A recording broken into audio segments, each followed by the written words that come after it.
Right. So why your doctor is not on board with the HA diagnosis? So you may have been diagnosing yourself. You may come from a place of restriction, overtraining, stress, and the only thing that you want is to really get your period back, or maybe to get your fertility back so that you can move on with the rest of your life and you can also have a baby. So why is your doctor not on board with all the things that you would like to do and you would like to try so that you can see results fast?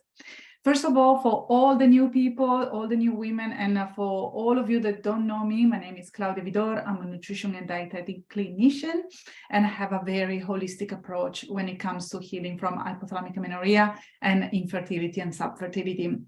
And obviously have plenty of experience of disorder behaviors around food and training, and I am the founder of the Period Comeback Protocol. So thank you for being here today. And now you may be wondering, why is your doctor not on board? Why have I been feeling misunderstood and dismissed by all the professionals that I've seen until now?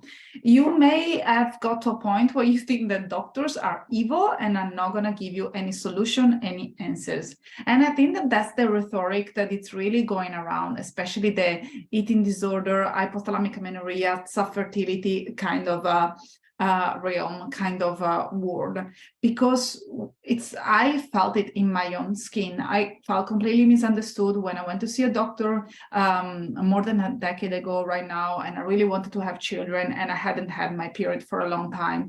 I was quickly dismissed, misdiagnosed with PCOS, asked to take a pill, and also I was referred to a fertility specialist. So stories like my story and stories like the stories that I hear every single day from women that do decide to join the Period Comeback Protocol to gain their period back, they do exist. But it does not mean that doctors are evil. Normally doctors, they do what they do because they really care about society, because they really care about the patients, and because they want to make sure that you get the best outcome.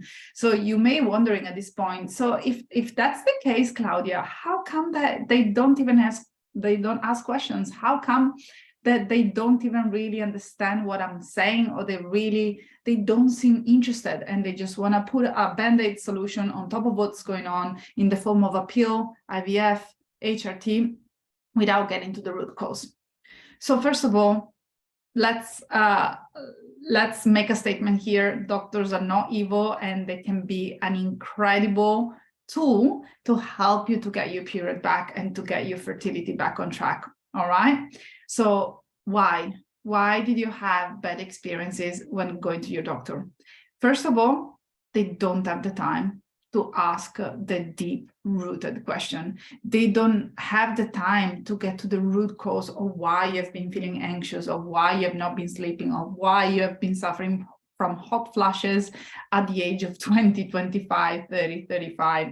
They are not really well trained on women's health, period health, and definitely not well trained on hypothalamic amenorrhea. They are very quickly misdiagnosis people that present with a polycystic ovaries. And normally what I see is that lots of women that do present with hypothalamic amenorrhea, they have been misdiagnosed once, or at least more than once, with a PCOS or different hormonal related disorders. So that's not really uncommon. So if that's something that you had to go through, I'm really sorry to hear that. It's not your fault. It's not about you. It's kind of a classic scenario, because let's face it, doctors, they just have those 15 minutes that can play with it. They don't want you to be in the room for much longer than that, because they have another patient after you, or maybe because they know that after 15 minutes, they have to overcharge you, and they try to avoid that. So what can they do within those 15 minutes with the training that they have on women's health? Medication, band-aid solution, referrals. So that's step number one, is actually understanding that the doctors are doing the best they can with the tools that they have.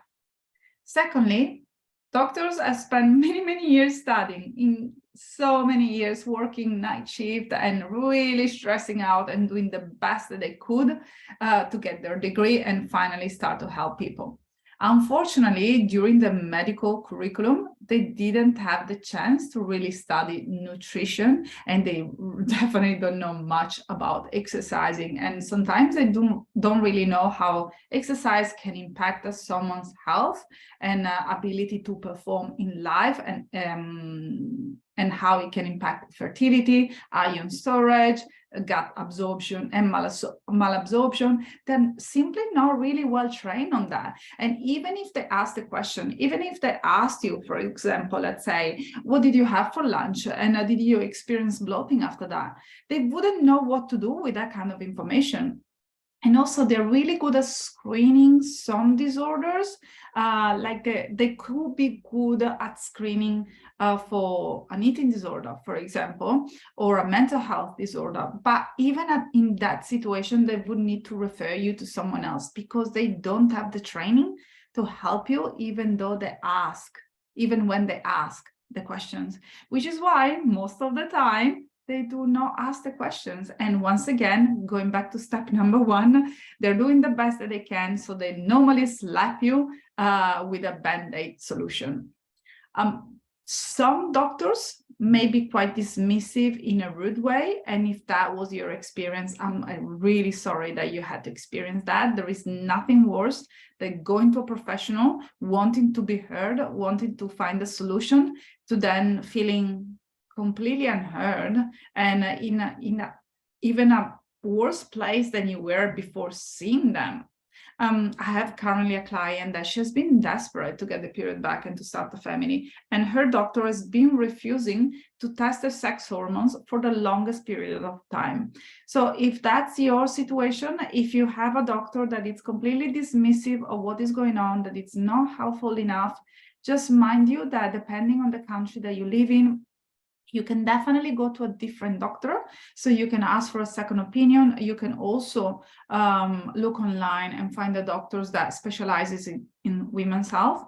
And mind you, at this point in time, you can see doctors online. So you don't even have to travel if you don't want to. And you can also test yourself, meaning that you can buy some private test your sex hormones, your thyroid hormones, your androgens. And yes, it can be slightly more costly, once again, depending on the country that you are, depending on if you have an health insurance, depending on the health system of the country that you live in. But it could be a quick solution for you just to find out really what is going on and what's the next step that you need to take to get your period back as soon as possible, especially if that's your ultimate goal and you are in a rush to move on with the rest of your life. Third point of why doctors don't really like to hear about hypothalamic amenorrhea and how to recover from hypothalamic amenorrhea holistically is because they do not have control.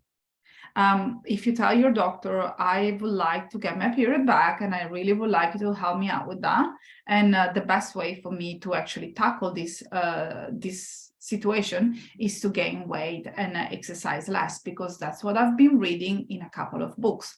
And your doctor may look at you and think, what do you mean, eat more and exercise less? That's exactly the opposite of what I've been told for my whole medical career. Normally, doctors are really great at sticking to the things that they got, the tools that they got. For example, the food pyramids. They know that exercising is healthy, and they know that not eating that much junk food, not eating that much fat, depending on how old they are, especially if they have their own bias against fats and carbohydrates, could be something helpful for the health of an individual. But the reality is that for them, getting that information doesn't lead anywhere. Because if you go to your doctor and you say, I want to eat more and I want to train less and I want to test my blood test results, chances are that your doctor are not going to be on board unless he's well-versed in hypothalamic amenorrhea. And chances are that your doctor is going to say, why are you wasting time? Why are you relying on books and podcasts and people that they don't have a medical degree? And why don't you instead follow the steps, which are to take the birth control until you want to have a child and then try and do IVF? There is also something that it's very important to say, that normally IVF is not the most cost-effective experience. And I've been talking thoroughly about the IVF experience with Jacqueline Byrne a couple of weeks ago. So if you're interested in watching that live, just please make sure that you go back a couple of videos. So you can also understand if IVF is the right avenue for you, because not only can be absolutely not cost efficient, but it can also put a mental load, and it can put lots of stress on the couple and also on the woman specifically, because ultimately the woman is the one that is going to go through all the invasive testing, the regular blood test, the ultrasound, and it's also going to be the one that is going to receive the call if the pregnancy was successful or not. To top it all off, the woman is also on the receiving ends of all the medications, all the extra estrogen and all the extra progesterone, which normally makes someone feels very bloated, very up and down in terms of mood swings, and generally quite unwell, especially in terms of new symptoms that pop out from anywhere. And I find that women that do go through IVF after dealing with hypothalamic amenorrhea or while dealing with hypothalamic amenorrhea or an eating disorder, they normally don't have a great experience, because they go from basically 0 sex hormones to 1,000 within a couple of weeks or within a month. And it's a really tough ride for the body, and that's something that needs to be assessed and discussed with the people that are around you, and also with a medical professional that you trust and has your best interest at heart. So just to sum it up, we have gone through the 3 different reasons. We have gone through 3 different reasons why your doctor may not be on board with your hypothalamic amenorrhea diagnosis. So 1 is that they are not trained. Number 2, they don't really have the control on the outcome, and they don't really like not having control. And thirdly, they cannot really help with nutritional advices, or even with body image suggestions or exercise and things like that. And then ultimately, they love data, and they want you to get the quickest results. So think about being a doctor and you get this patient that hasn't had a period for a long period, for an extended, for so many years, let's say for a decade. And they come to the doctor and they say, look, doctor, I really want to get my period back. So I'm going to train less, and I'm going to eat more, and I'm going to take care of my nervous system. I'm going to improve my digestion. I'm going to improve absorption in my body. I'm going to protect my liver. And I'm going to do all these wonderful things. I'm going to take supplements. I'm going to get some mental support. I'm going to get support from the people around me. I'm going to declutter my life. I'm going to do all the beautiful things that we normally do on the period comeback protocol, which then leads to regular period for an extended for a long time. And what would the doctor's answer be? Why would you do that? Why would you put yourself through so much when you can just take the pill? So just take it. Just take this pill and move on. And then the question otherwise could be, why would you do that if you can do IVF? And depending on your age, you have somewhere between 35 to 45% chances of succeeding. That's their opinion. That's their point of view. That's their perspective. And it's not bad. It's not evil. It's just what they know and what they've been trained on. Okay? So bring lots of acceptance and understanding when you go speak with a medical professional about your diagnosis, and really do understand that they are humans as well, and they're trying to do the best that they can with the resources that they have. Why is it more important to do the HA recovery journey and to do it properly, not a short, quick fix of eating more and training less for just 3 months until you get your period back, to then going back to old behaviors? But why is it important to do it, to have this holistic approach instead of taking a pill or doing IVF? Many different reasons, but just a few that I would like to mention. One, because we need estrogen. Women need estrogen. We lose estrogen after perimenopause and menopause, and that's not a fun time in life. We start suffering from night sweats, we lose bone health, we have problem with our heart, with our brain, we lose collagen. You know, it's an age of, it's a time in your life when your health is not optimal, yeah, due to aging related factor. But the reality is that you should not be suffering from these symptoms at the age of 20, 25, 30, 35. That's way too early. You need estrogen. You need the estrogen in your body to protect your heart, to protect your bones, and to protect your mind. You also need estrogen to be fertile. And to be fertile not only for one period or one baby, but for as long as you want to be fertile. You need your period to really understand how your body is doing, to feel vital, energized again. Yeah, so there are many different reasons why it's important to get your natural cycle back instead of slapping a band-aid solution on top of your current symptoms. Not to mention the mental health aspect. Lots of women, when they come to me, not only they don't have the period, and that's the things that they want the most, but sometimes they do suffer from sleep issues. Sometimes they do suffer from mental health conditions. Sometimes they feel anxious. Sometimes they don't know how to change their behaviors. Sometimes they really have a hard time and they don't know where to go.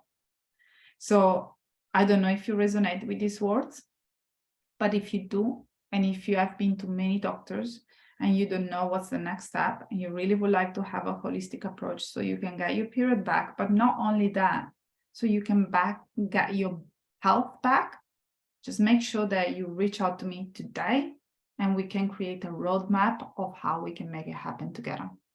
For now, I just wish you the most wonderful day or night, depending on where you're watching from, and I'll see you next week. Bye.